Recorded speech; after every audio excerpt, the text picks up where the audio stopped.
Bismillahirrahmanirrahim, dear viewers, Assalamu alaikum. I'm your host Faisal and you are watching Foresight. Viewers, Pakistan faces an escalating wave of terrorism linked to the Indian-backed proxies operating from Afghan soil, and it's all despite Islamabad's repeated goodwill gestures and regional cooperation efforts. Recently held 271st Corps Commander Conference at General Headquarters under the leadership of Chief of Army Staff Field Marshal Syed Munir also emphasized to take decisive and holistic actions at all levels against the Indian-backed and sponsored proxies. Corps commanders also noted that following the Indian defeat in her imposed war against Pakistan and the post-Pahalgam incident, India is now doubling down to further its nefarious agenda through its proxies of Fitna al-Kharij (TTP) and Fitna al-Hindustan (BLA) and Majid Brigade. It's really unfortunate that despite all sincere efforts and cooperation by Islamabad to have cordial relations with Kabul, terrorist groups like TTP and BLA openly claiming deadly attacks inside Pakistan with mounting evidence of Indian involvement. Questions still remain over Kabul's inaction and the global community's silence. To talk on this important aspect of Pakistan's national security, we have in our studios Dr. Shafqat Munir. He is the Security and Policy Analyst. Thank you very much, sir, for your presence here. And with him, Dr. Khattak. He is the International Relations Expert. Thank you very much, Dr. for your presence. And online joining us, Mr.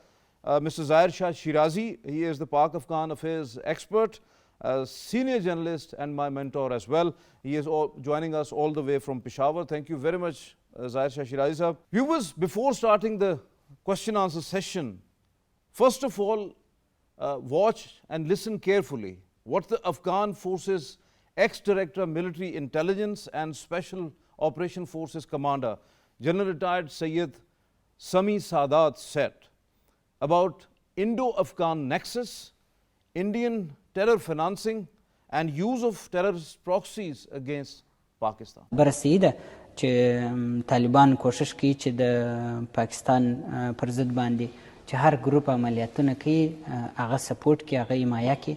دا خبره هم صحیح ده چې طالبان د هندوستان سره ډېر نږدې روابط لري، پیسې جندې اخلي او دغه پیسې بیا دوی ټي ټي پي ته ورکوي او بلوچستان ته یې ورکوي چې په پاکستان کې عملیاتونه وکړي. د اسرائیلو سره د طالبانو په رابطه باندې زه نه یم خبر. You have just watched the Afghan former General Syed Sami Sadat's sentiments about, and it was a categorical statement that how India is actually involved in Afghanistan, supporting, financing and abetting the different terrorist proxies and who are launching attack against Pakistan. And it was actually the endorsement of what DGISPR Lieutenant General Ahmed Sharif Chaudhry said in one of his press conference. Just listen, DGISPR, and subsequently how Indian media played the terrorist attacks happened inside Pakistan. अब खुल के सामने आ रहे हैं हिंदुस्तान और उसके फितने और खुल के कह रहे हैं. There have been escalated attacks by the BLA and they have also formed a new front together. The terrain of this entire province in Balochistan is extremely rocky. If any attempts are made to rescue the hostages, there will be severe consequences. More than 100 Pakistani army personnel have been taken hostage. This is a video dated March 11, 2025, and they launched a swift and intense operation targeting Pakistani security forces on the Jafar Express. Baloch Liberation Army's media wing, Hakal, has now released a video showing their recent hijacking of the Jafar Express, that train in Bolan in Pakistan. The aims and the targets of RAW to conduct the various terrorist activities within Balochistan are conveyed properly to the insurgents, and any kinds of requirements of them are conveyed back to the RAW officials.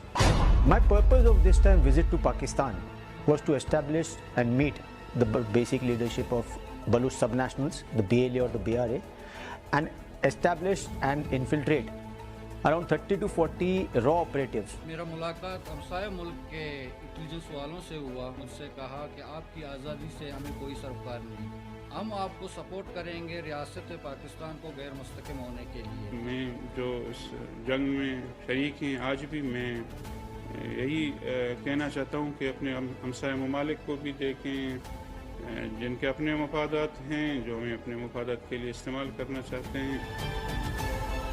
So now let's start our former question and answer session. My first question to you, Dr. Shafqat, how do you see the Afghan forces ex-director military intelligence and the special operation forces commander General Syed Sami Sadat unveiled that Afghan Taliban has close links with India, Kabul getting financial aid from Delhi, pamper the terrorist groups like TTP, BLA and Majid Brigade and encourage them to attack Pakistan, which endorses not only the DGISPR's several press briefings, but also the Defence Minister Khwaja Asif's statement that India and Afghan Taliban are actually united against Pakistan. How do you see that? I think this is an insider's endorsement for what Pakistan has been saying and what global media has been saying about the Indian involvement in Pakistan through TTP and BLA and other terrorist groups and proxies. India has been hatching and supporting them for long. It's not recent, it's a long history back, years and years ago when India started destabilizing Pakistan's situation, and Pakistan when it was facing all these kind of terrorist activities. And even before extremism was started, even then India was inciting some of the groups which actually incited religious violence inside Pakistan, and ultimately these groups have been operative. And now this revelation is the testimony from an insider, which means an Afghan insider, a person who have been handling all these operations through various means, and it is the insider's information. Now there is a time then Pakistan should take it up again. Pakistan has been already taking the Indian connection to the word fora, but now this is the right time that Pakistan should move this and take it up to the global platform, and providing some dossiers or whatever evidence, so that now the world should see the real face of India, which is already clear. And just to hide behind India itself has been hatching a propaganda against Pakistan, that Pakistan is behind Pahalgam and other kind of thing, false flag operation. India has been taking refuge under that. But now one thing is clear, that world has not accepting or buying Indian point of view. It is testimony, or it is now proven across the world, when India has no say if there is any international forum. Pakistan has been elected at the UN highest forum, who is overseeing the anti-terrorism kind of actions, which means the world knows that Pakistan is facing terrorism and not sponsoring terrorism, and that's a visible defeat. And then comes to the SCO, where India wanted to insert somehow the insertion about that, that India failed from there. Definitely. And just one, Faisal, just one or more on this. The latest one was India's own Quad, where America, Japan, India and Australia are the 4 members. In Washington, their foreign minister met, and there too they failed to include Pakistan's name after Pahalgam. Because they don't have evidence. They don't have evidence. The world knows that it is a fake story of India. Yes, it is. It was a false flag operation, and it completes each and every parameter of a false flag operation. Now India's reverse side is also coming to the fore before the people of the world, that they are actually perpetuating hatred and kind because of there is a series of false flag operations happened and hatched and actually orchestrated by India. So now the world knows that how India actually operates, and their each and every move is fabricated, fictitious, suspicious, and fabricated. No doubt about that. Dr. Sajid, there are ample proofs, captured terrorist confessions, documentary evidences, and even Indian leadership's endorsements are there that India is fully behind the terrorism in Pakistan, and Delhi keep on using Afghan soil for these nefarious and heinous crimes actually, then why Afghanistan keep on denying that Afghan soil is not being used against Pakistan when they themselves issued a fatwa that attacking from Afghan soil against Pakistan is completely prohibited, but attacks continued without any halt? Your thoughts? Thank you, Faisal, for having me in your program. I think we need to understand, the internal dynamics of the working among different Taliban groups in Afghanistan in order to understand why the Afghan Taliban are reluctant to have a decisive action against the safe sanctuaries of the Pakistani Taliban there on their soil. During the 20 years war against the external forces in Afghanistan, Afghan Taliban have constructed a very hardcore ideology on the basis of which they have motivated locals and even some Pakistani jihadists to fight, a jihad against the US and their allies. So, once they came to power again in August 2021, it was very difficult for the Afghan Taliban to detach themselves from that hardcore ideology. We all know that people from Pakistan, those graduates of madrasas in Pakistan, they also participated in the Afghan jihad. So they are in line with the same ideological foundations on the basis of which they have fought jihad. Now, if Afghan Taliban, even as you said that they have announced that any attack against Pakistan is haram or is prohibited as per because Pakistan is an Islamic state, even if they detach themselves or they, convince the groups which are there who are operating in Pakistan that this is wrong, I think it will create problems for the Afghan Taliban within. Because they still need to manage on one hand the international diplomacy, and on the other hand they have to manage their internal hard so means they are throwing their problems towards Pakistan. Exactly. So why they are not accepting it is that it's very obvious that any sovereign state will not accept, even if it is involved in such heinous activities. But we should not be, you can say, losing hopes. We have a history of very strategic relationship with that group in Afghanistan, and I think diplomacy still has a role to play, and in order to ultimately bring Afghan Taliban in closer coordination, working coordination with Pakistan in order to deal with the manic of terrorism in Pakistan. And I would also like to mention that TTP is basically getting inspiration from the Afghan Taliban model, and they're also hopeful somehow that we can even, you can say, acquire some sort of power in the tribal belt along the Durand line and the international border between Pakistan and Afghanistan.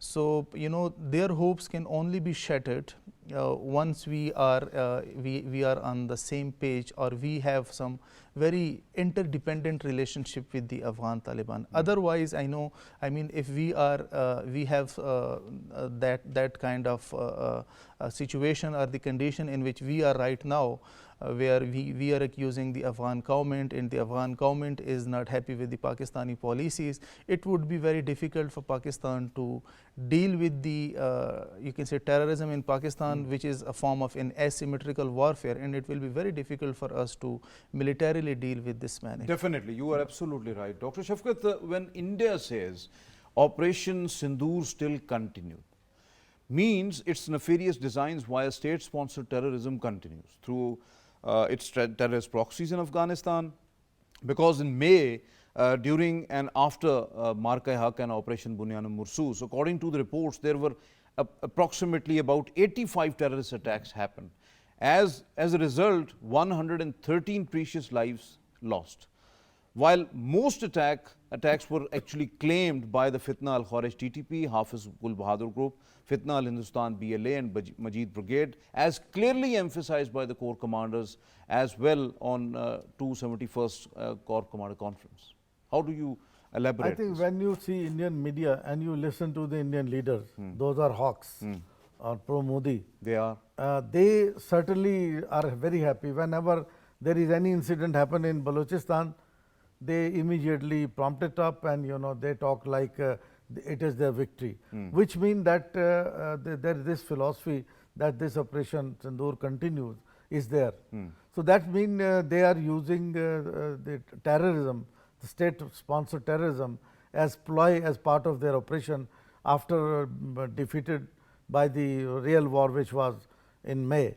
So, this is one kind of a defeat, and in defeating or in frustration efforts, they are doing it last ditch effort to damage to Pakistan's soil and people. And this is, it's clear that they are behind it, and they were behind it even before this war took place, the strategic war took place where India was defeated.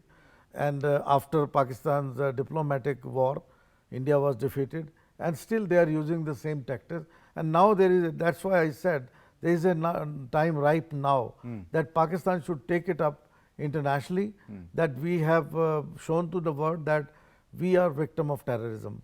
We are not perpetuating terrorism. It is India that is still doing it. It's a Indian state-sponsored terrorism here. So that they have, under this statement, they themselves accepted. In the garb of peace, stability and progress and development, they are actually, their real face is the terrorist face, what India is actually propagating right now. So, Zaher Sherazi sahab, Pakistan had extended an extreme goodwill gesture by supporting Kabul in trade, commerce, health, education, refugees, and all other aspects. They promised with Pakistan on tackling terrorism. China hosted both countries for a better understanding. But Taliban regime is not ready to cooperate with Pakistan. Do you not think that Kabul should be warned that bilateral cooperation and support for TTP or for BLA cannot go hand in hand, as they keep on denying about the terrorist group's actions and their Indian support? Thank you, Faisal.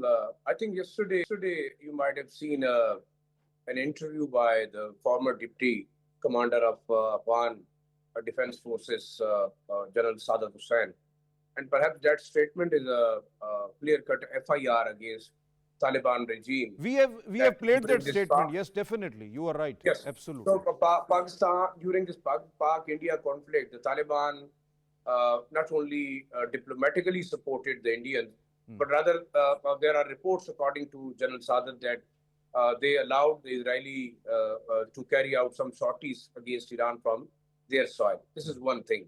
As earlier our honorable panelists were discussing, perhaps Kabul administration is using Taliban as a bargaining chip to get more and more facilities in terms of trade, in terms of development, inclusion in the CPAC, some other projects like CASA 1000, Taipei project, the Trans Railway Line project.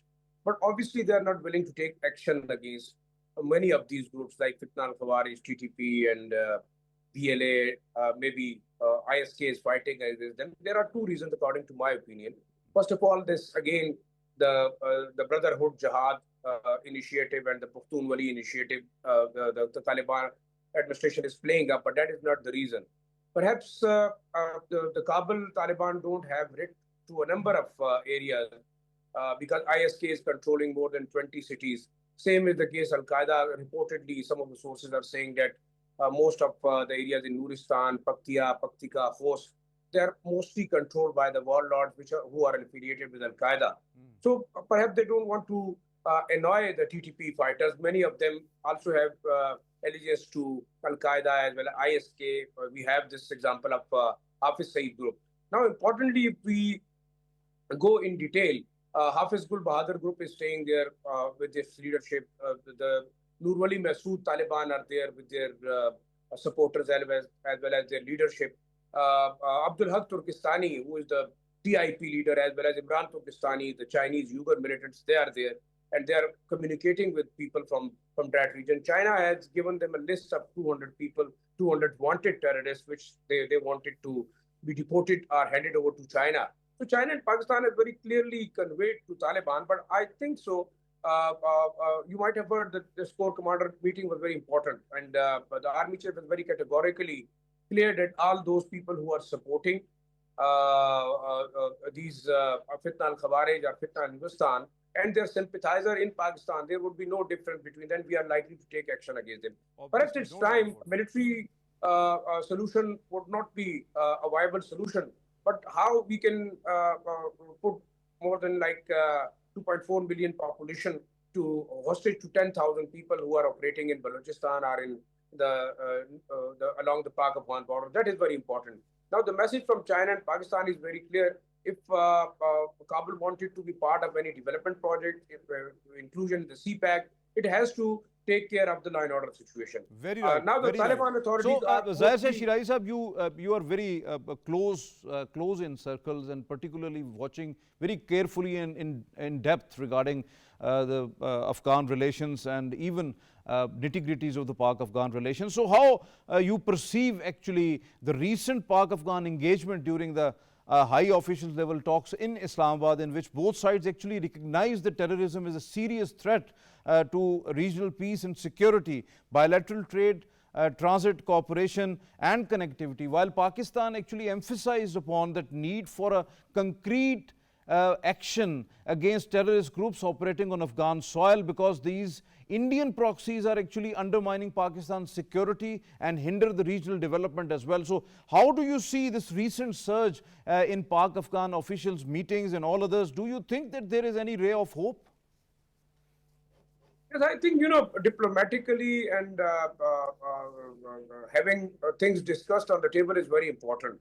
I think not only the Taliban government, if we go back to Karzai and even Ashraf Ghani, they had always been showing a mistrust towards Pakistan. So what was the reason for that? I think there is a narrative built that perhaps Pakistan always wanted to interfere in their affairs. Otherwise, they are responsible for their miseries themselves. And same is the case with Taliban. I think the Ra Mossad network, which was busted along Chabahar, and its tentacle was in most of the Pakistani areas, like in Balochistan. You must have heard about Gadoon Ishar project, which hardware was discovered from the Chabahar operation, and it has a very clear-cut network in Balochistan, in Karachi, and in Quetta. So that was very important. It means Ra and Mossad are very actively engaged. Now, the decision by Iran to expel more than 1.1 million Afghans who are illegal, so they could not afford them. So this is the main thing, that now this nexus is very much penetrating inside Pakistani society. So Pakistan would be right in complaining. I think Kabul authorities don't have to complain against Pakistan. The second thing, what you were mentioning about these negotiations, I think it's very important. Russia has given the a diplomatic status to Afghanistan, Taliban, and Pakistan, Saudi Arabia, maybe likely Iran. They are also waiving this option.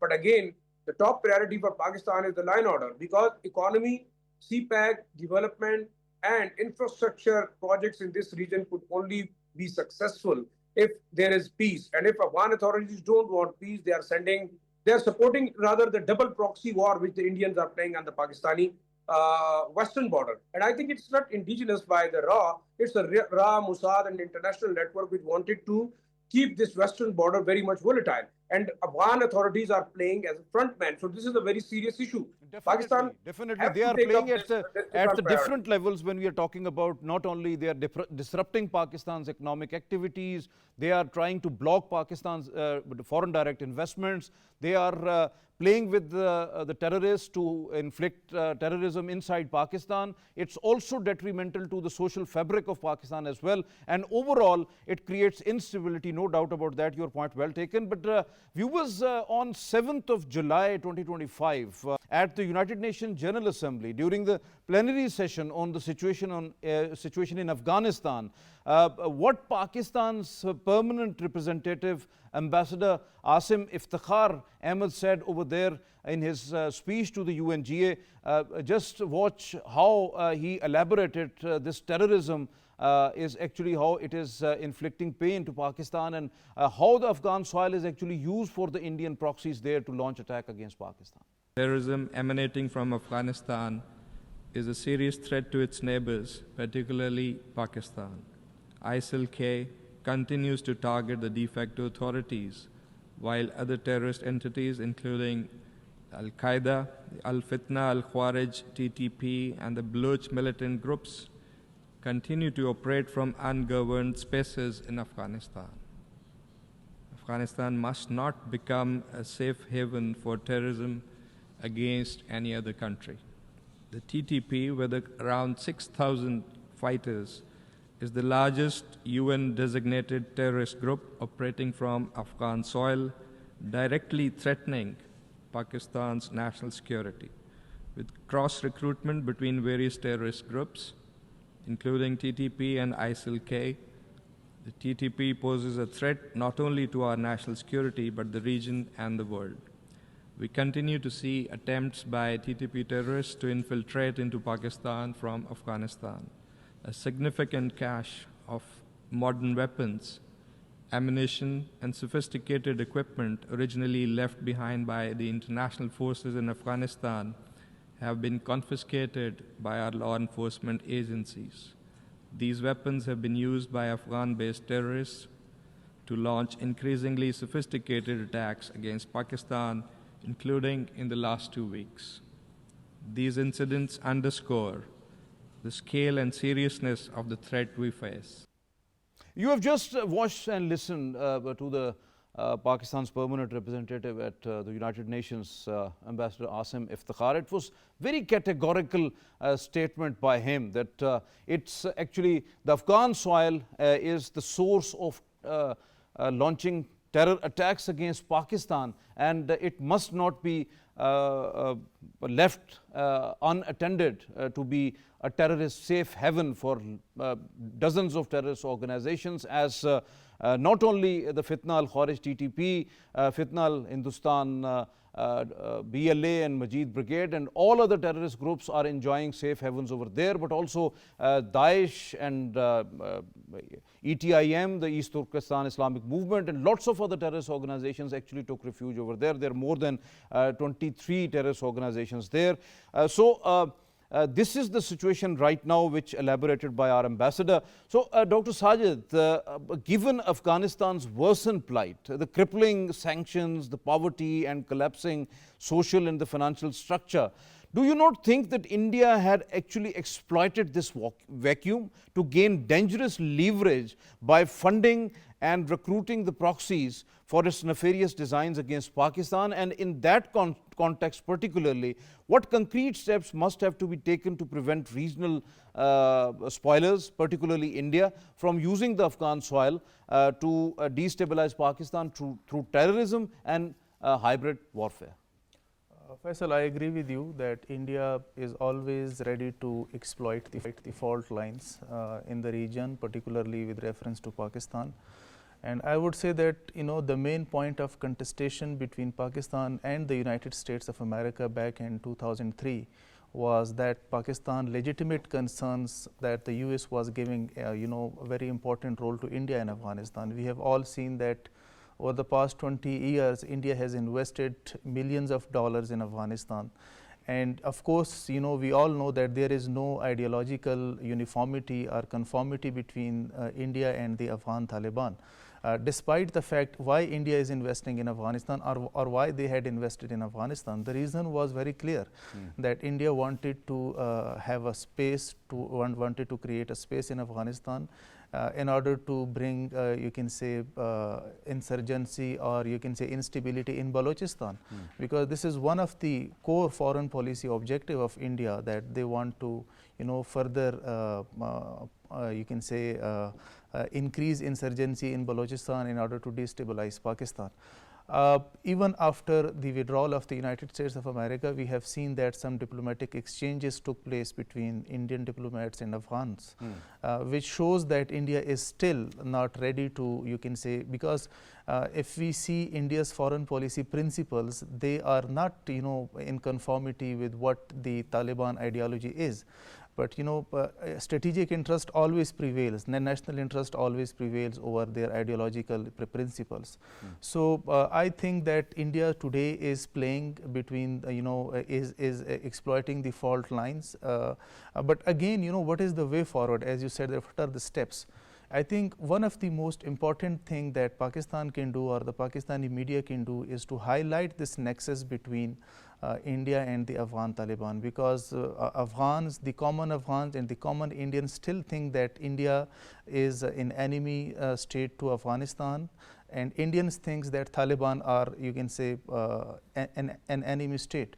So through media we can educate the people that how you can say Afghan Taliban and India is working together in order to bring instability in Pakistan.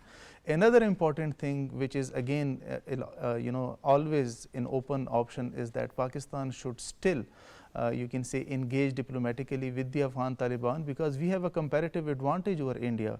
We can have more cordial and interdependent relationship with the Afghan government in comparison to India. But of course, we have concerns about Afghan government. Similarly, they might have concerns about Pakistan's policy. So the best option is to sit on the table and discuss those issues, and we share common culture, we share common language, common history. Our heroes are common. Also, Pakistan has always preferred to be at the negotiating table, and there is no doubt about that, because on 19th of April, Deputy Prime Minister and the Foreign Minister Ishaq Dar, it was a very brief visit to Afghanistan, and Pakistan given a lot of leverages to Afghanistan when it comes to commerce, trade, even investments and all others. There are lots of things that are going on in pipeline even. So Pakistan and the delegation, Afghan delegation, was here in Islamabad just till yesterday. So there are lots of, Pakistan always preferred that, but unfortunately negotiations on one side, but practically we are not seeing any sort of action in Kabul against all those entities who are actually attacking Pakistan. But your point well taken. Dr. Shafqat, Afghanistan's instability continues to spill over into Pakistan. Despite our economic limitations, we have hosted millions of Afghans for decades and absorbed another million undocumented individuals since August 2021. Straining our resources and raising serious law and order situation. Now, why has the international community actually failed to share their burden equitably? And how long can Pakistan be expected to carry this load alone without global responsibility and recognition? Because Afghan refugees, or the illegal Afghans in particular, they are the linchpin, they are the problem, because they terrorist entities and their handlers always use these vulnerable Afghans against their will even most of the times, but they are used as a tool of terrorism in Pakistan, because lots of Afghan refugees or illegal Afghans were arrested, and they said that they have done it just because of money or something like that. I think, Faisal, it's a very serious issue, because it's not that Pakistani soil is for the Afghan refugees coming here. Centuries ties were between, when this land was there, people were used to travel here. But the issue is that who is benefiting out of it. I don't remember any of Pakistan's action which went against Afghanistan or Afghan people. Pakistan has always been saying that Afghanistan's stability is Pakistan's stability. So we have not interfered in their internal matters, never in the past. There is no plan now, even when the international forces left, and abandoned literally Afghanistan. And then, ultimately the burden is doubled on Pakistan. It's not only that the refugees, but leftover also came here. Even Pakistan provided refuge and rescue to the international community, or people in the international community, those who have been fleeing from Afghanistan. So all that Pakistan has done, because Pakistan wants peace in this region, and Pakistan was expecting. Even after 9/11. Even after 9/11, Pakistan sent a proper delegation to Afghanistan and requested them to hand over all those wanted people to United States, rather than to face any sort of eventuality. But they preferred to face an attack by the coalition forces rather than handing over those people. That's because, this Indian factor cannot be denied in aggravating this situation. Because when Indians were involved in Afghanistan, Pakistan were also equally doing development work and everything, building hospitals, schools, everything. And similarly, Indians were doing even extended scholarships. Millions of Afghan refugees were living here. They millions are actually enjoying their health and all other facilities in Pakistan. So there are lots of things were going on earlier. But ultimately, Indian thought that this could be a soft belly through which they can enter Pakistan. And since then, they have planned these kind of activities. Because you know, from Afghanistan, Indian thought that they can attack from two fronts, one from the KP side, the other Balochistan. That's why Kulbhushan network and all these were caught there, and since then they have been providing support to the terrorist groups. Many Indian hawks, they are on record saying that we don't need to send armies to Pakistan. We are taking all these advantages through these networks and proxies. And now they don't deny it, and still they are saying that this is there.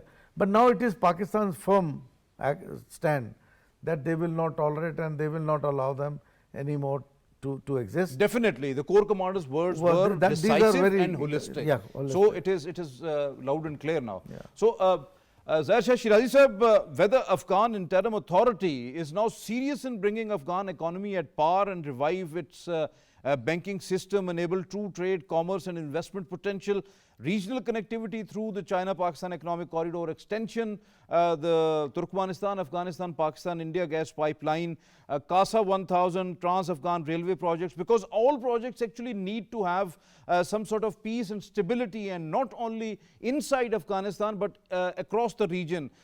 Now for the Kabul, whether they have any sort of sense of urgency to take stern action against these terrorist outfits, including rooting out Indian proxies from Afghan soil to have real-time peace and stability and then development?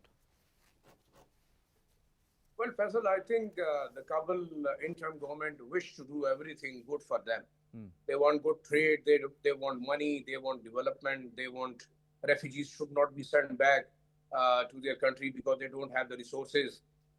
They were put in this trouble by the international coalition, which thrice fled and left them alone.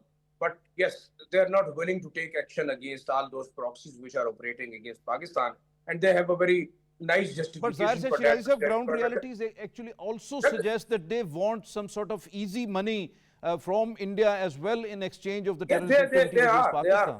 Yes, they are. This is the main reason. But I think we should be very clear enough. I think we are not responsible for their trouble because it was an international community which came here first in the form of Russian war, then in the form of war against terrorism, and now it's a war for minerals. Obviously, Pakistan and Afghanistan are two different countries. This should be very much be clear to all of them, and the mindset that we do share joint culture, joint language, but still the narrative which the Afghans have about Pakistan, even of those who are living in Pakistan or those who are ruling in Kabul, it's the same. They are always suspicious. They don't trust Pakistanis. So what is the reason we should be trusting them? They are sending proxies, and this double proxy war which Indians are playing on the western border, it's not only Indian, it's an international coalition of Ra, Mossad, even the CIA, which is willing to destabilize this region. The western border should always be kept hot to keep an eye on the Chinese extension, to keep an eye on Pakistan. So obviously we must have to be very clear. And an important thing is like we know that where the people are sitting.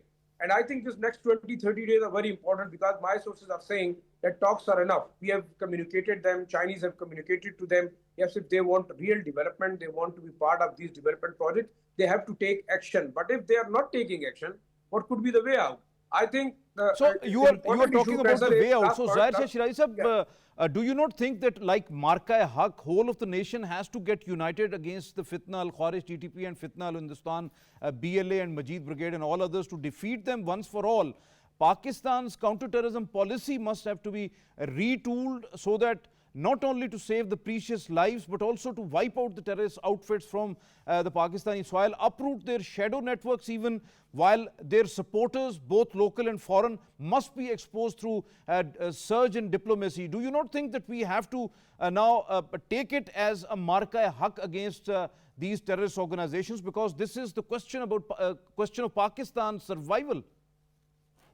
Faisal, I think we have to revisit our policy both internally and externally. Now, this is not a conventional war on terror that we would be asking people to vacate the villages and the tanks would be moving in. I think it's a modern warfare now. We have non-conventional weapons, and it's time that we should start utilizing them. I think the drone technology is very much there.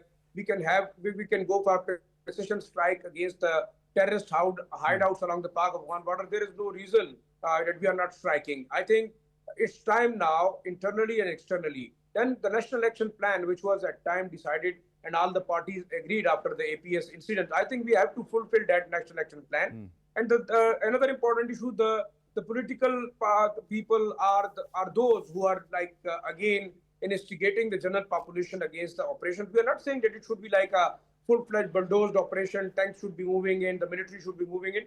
We can go for the IOBs, yes, we can go for the precision strikes, because now we have to change this conventional warfare strategy against the militants. And that is important because India is hitting on our soft belly on the western border. The proxies in the form of BLA, BRA, Majid Brigade, TTP, ISK and many, they are on the western border. They are being pumped in money, they are being pumped in fighters, they are given logistic support, they are giving training. So it's very clear now for what we are waiting. I think now the message has been very clearly sent to the Afghan authorities. If they are not willing or they are unable to take action, because another important issue, some part of the Sirajuddin Haqqani group and some of the groups which are very close to Pakistan, I think they have conveyed to the hardliners that we should not be interfering in all these issues. And even they have conveyed to Pakistan that if Afghan government is not able to take action, Pakistan have a much sophisticated weapon armory. They have a very sophisticated drone technology. Definitely, you are absolutely right. Absolutely right. Your point well taken. Dr. Sajid, very brief because we have run very short of time. What about Pakistan's successful pitch of the case of Indian state-sponsored terrorism at the Shanghai Cooperation Organization, given the Jafar Express Terrorist Act, even the Indian in-service commander Kulbhushan Sudhir Yadav, and unveiled India's role in exporting terrorism across Pakistan through their proxy groups, terrorist groups.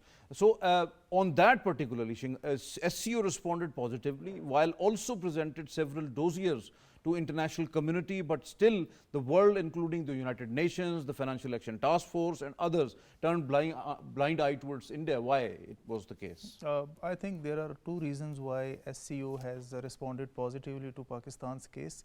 First, Pakistan had a very good homework for that conference. I think we were very much prepared. Secondly, recently we have seen that India's diplomatic outreach to the world had a backlash. They have not, you can say, achieved their objectives, their mission. So the leadership knew that how India is playing over this you can say incident in Kashmir. Another reason is that the SCO actors, main actors, Russia and China, are well aware of India's role in Quad and other such alliances, which is basically designed to counter China's rise.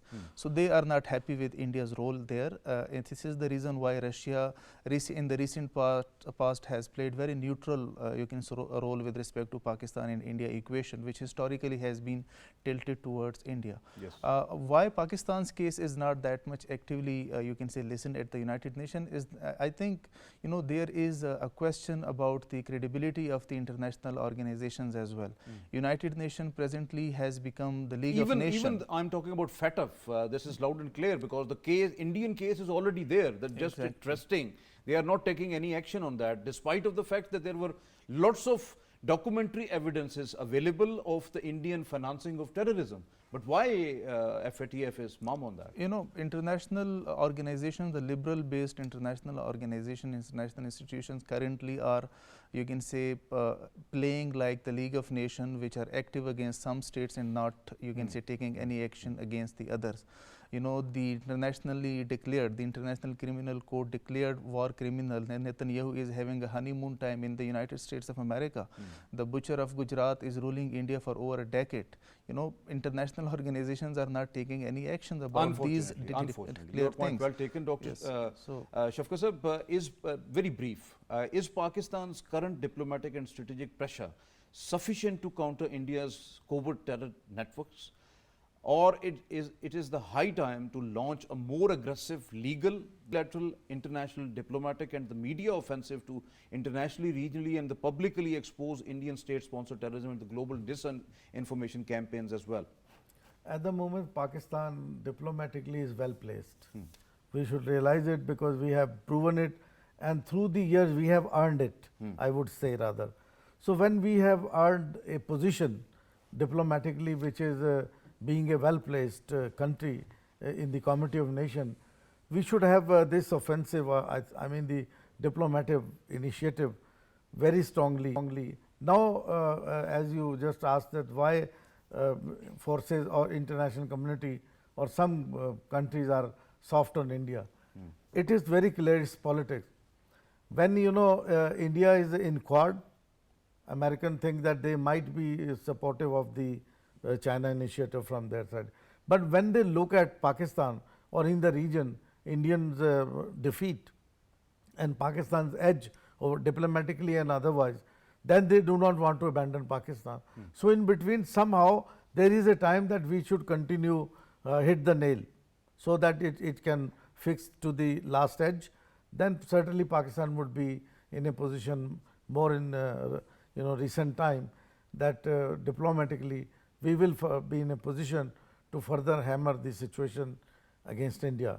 Definitely. But we have to continue this struggle. You are right, absolutely. Thank you very much, Shafqat Munir sir, for being here in the studios. Thank you very much, Dr. Sajid, for your presence here.